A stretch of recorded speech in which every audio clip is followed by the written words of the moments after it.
하나님의 말씀 창세기 31장 3절입니다. 여호와께서 야곱에게 이르시되 내 조상의 땅 내 족속에게로 돌아가라. 제목 돌아갈 내 본향 하늘나라. 연어의 회귀성은 정말 놀라울 정도입니다.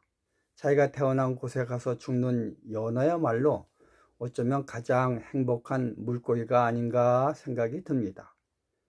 평생 인생을 떠돌아다니다가 막상 죽을 땐 죽을 자리가 없거나 어디가 죽을 자리인지 몰라 헤매면 얼마나 안타까우겠습니까? 이스라엘 역사를 보면 악독한 왕은 열조에 묻히지 못하는 기사를 봅니다. 죽어 묻히는 장소가 키포인트가 아니라 그 왕의 행적을 통해 하나님의 종들인 왕의 무리들에 속하지 못해 떠돌이 영혼이 됐다는 것이 중요한 것입니다. 유대민족과 한국민족 둘 다 둘째가라면 서러울 정도로 고향에 대한 애착이 강합니다. 한국 땅에 살면 이런 회귀성을 못 느끼지만 외국에 오래 살다 보면 이것만큼 애절한 것이 없습니다. 가수 유승준 47살인데 미국 이름으로는 스티브 승준 유 씨가 한국 입국 비자를 발급해 달라며 정부를 상대로 제기한 소송에서 최종 승소했다. 연합뉴스에 있는 얘기입니다. 한국이 싫어 미국에 갔다면 국이 한국으로 되돌아올 이유가 없습니다. 그러나 나이가 들어보니 젊어서 철이 없어 결정한 행동이 얼마나 어리석었는지 그걸 깨닫고 저렇게 한국에 오기 위해 재판을 하는 것을 봅니다. 그 이유에 대해선 여러 가지가 있겠지만 하여간 한국에 오고 싶어 한다는 마음만 선택한다면 고향에 대한 그리움의 회귀성은 마치 생명력과 같습니다. 여호와 하나님이 야곱에게 내 조상의 땅, 내 족속에게로 돌아가라고 하셨습니다. 야곱에게 있어서 가나안 땅은 안 좋은 기억들만 가득한 곳입니다. 이런 표면적 이유만으로는 절대 돌아가고 싶은 마음이 없는 곳입니다. 오히려 7년을 수일같이 여겼던 라헬이 있는 하란 땅이 야곱에겐 더 있기 좋은 땅입니다. 그곳에서 11명의 아들을 낳았습니다. 그 아들들의 고향도 가나안이 아니고 하란 땅입니다. 하란이 더 땅이 기름지고 문명이 발달되었고 도시화되어 살기 좋은 곳입니다. 그럼에도 불구하고 하란 땅보다 가나안 땅이 야곱에게 있어서는 그립고 그리운 땅입니다. 왜 그럴까요? 부모님이 있으시기 때문에? 물론 그렇기도 합니다. 그러나 더 깊은 내면으로 들어가면 그곳에는 하나님이 계시기 때문입니다. 하나님이 약속하신 땅이기 때문입니다. 가나안 땅으로 돌아가기 위해선 얼마나 많고 큰 난관을 통과해야만 하는지 모릅니다. 그러나 야곱이 돌아간다는 법을 무너뜨리기에는 야곱이 돌아간다고 한다는 그 마음을 무너뜨리기에는 그 모든 악조건들이 힘을 쓰지 못합니다. 오히려 조건이 험악하면 험악할수록 야곱이 고향으로 돌아간다는 회귀성은 더욱더 맹렬해집니다. 이처럼 돌아갈 곳이 있다는 사람은 행복하기 그지없습니다. 막상 인생을 다 산 이후에 뒤돌아보며 이제 내가 되돌아가야겠다는 생각은 하지만 돌아갈 곳이 없는 사람에 비해 얼마나 행복합니까? 돈이 있건 없건 지위가 높건 낮건 이런 건 상관없이 애절하게 돌아갈 곳이 있다면 그는 행복한 사람이고, 아무리 돈이 많고 지위가 있더라도 죽은 후 돌아갈 곳이 없는 사람과 또는 어디로 가야 될지 갈 바를 정하지 못한 사람은 불쌍하기 그지 없습니다. 제가 평창 대화교회에 있을 때였습니다. 한 구도자를 약속을 하고 방문하였는데 가보니 집에 없으셨습니다.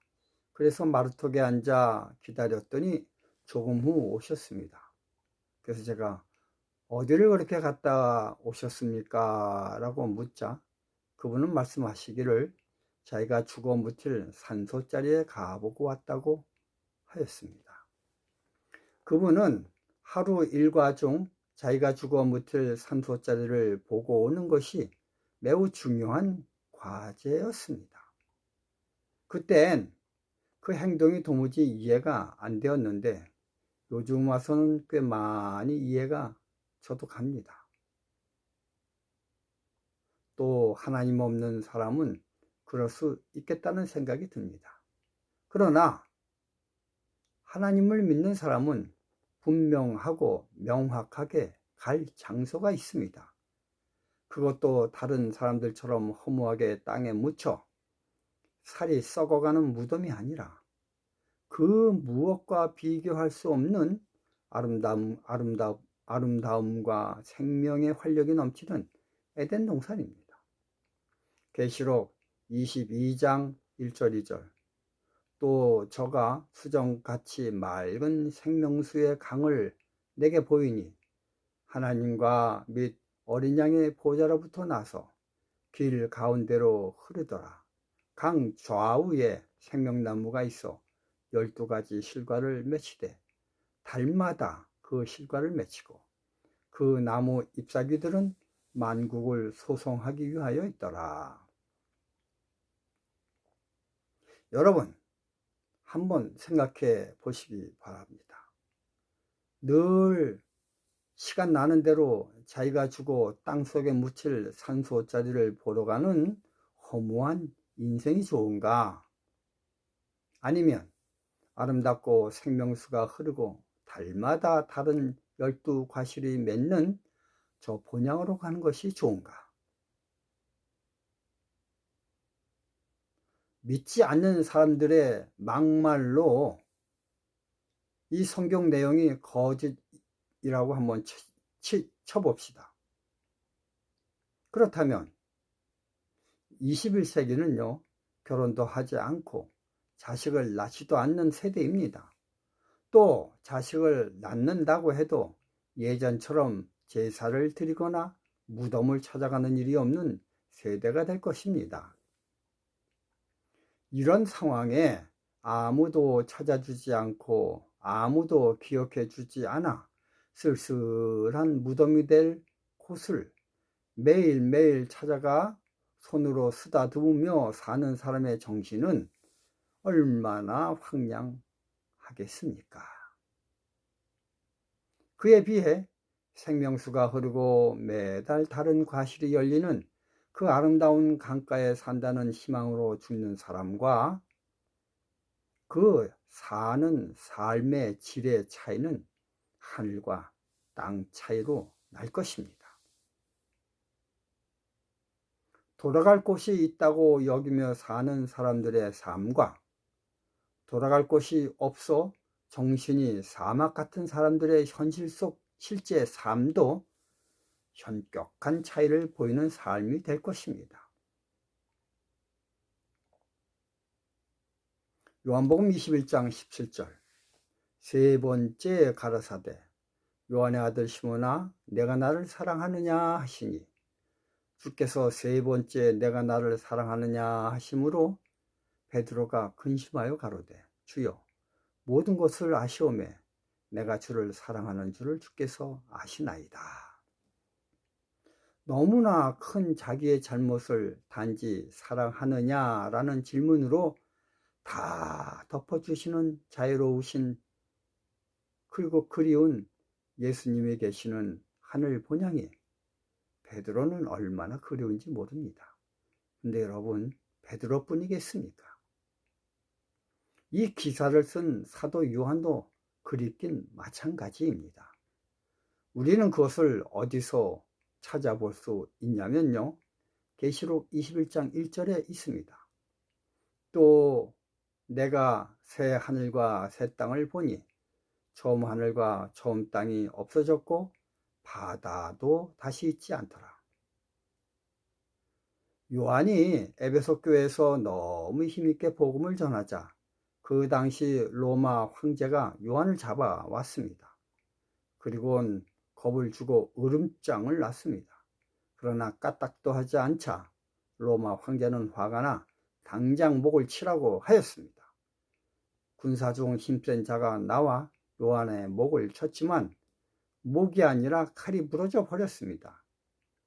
아무리 목을 쳐도 죽지 않는 요한을 보고 황제는 더 화가 나 펄펄 끓는 기름가마에 넣어 튀어 죽이라고 하였습니다. 그런데 사도 요한은 그 펄펄 끓는 기름가마 속에 들어가선 목욕하듯 기분 좋게 있는 것입니다.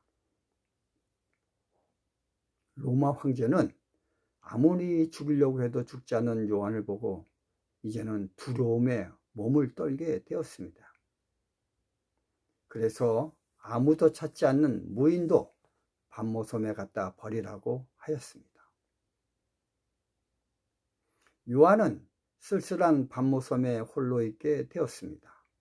그는 있으면서 자기가 목회하던 사랑스러운 에베소 교회를 생각했습니다. 그리고 매일매일 에베소 교회가 있는 쪽을 향해 앉아 있었습니다. 하염없이 내려치는 파도 장면에 그저 눈에 눈물만 가득하였습니다. 그런 상황 속에서 하늘에 대한 계시를 보게 되자 사도 요한은 제일 먼저 하늘을 휘둘러 보면서 환성을 질렀습니다. 그 환성 소리가 바로 계시록 20장 1절의 내용입니다. 또 내가 새 하늘과 새 땅을 보니 처음 하늘과 처음 땅이 없어졌고 바다도 다시 있지 않더라. 이 내용 중에 주목해야 될 문장은 바로 바다도 다시 있지 않더라 입니다. 여러분, 이 죄악 이 땅에서 없어져야 할 것들이 많고도 많은데 왜 하필 요한은 콕 찍어 바다라고 하였을까요? 그건 현재 자기와 사랑하는 에베소 교회 성도들과 만남을 갈라놓는 바다가 요한은 제일 싫은 것입니다. 그래서 새 하늘과 새 땅을 보자마자 살펴본 것이 바다가 있나 없나였습니다. 실제 하늘 본향엔 바다가 있는지 없는지 잘 모릅니다. 성경엔 생명강이라고 하여 강은 언급이 되어 있지만 바다는 언급이 없긴 없습니다. 그러나 성경이 밝히고 싶은 것은 바다의 유무가 아니라 성도들이 싫어하는 것은 그것이 무엇이든지 간에 하늘 본향에 없다는 것을 표현하는 것이 바로 바다도 없더라 라는 표현의 의미인 것입니다. 계시록 2장 5절을 보겠습니다. 그러므로 어디서 떨어진 것을 생각하고 회개하여 처음 행위를 가지라. 나는 어디서 떨어졌습니까? 내가 맨 처음 있던 고향은 어디입니까? 왜 고향을 떠나 여기 있습니까? 또 난 어디로 가야 됩니까? 그러나 야곱은 그가 어디로 가야 될지 분명히 아는 사람이었습니다. 그래서 즉시 그의 발걸음을 그 험악한 악조건 속에서도 고향인 가나안으로 옮겼습니다. 그럼 여러분, 난 어디가 고향입니까? 어디로 가야 됩니까? 나는 어디서 떨어졌습니까? 나는 오늘 어느 방향으로 내 발걸음을 틀어야 됩니까? 여러분, 오늘 이 말씀을 깊이 생각하는 하루가 되시길 바라며 말씀을 마치겠습니다. 감사합니다.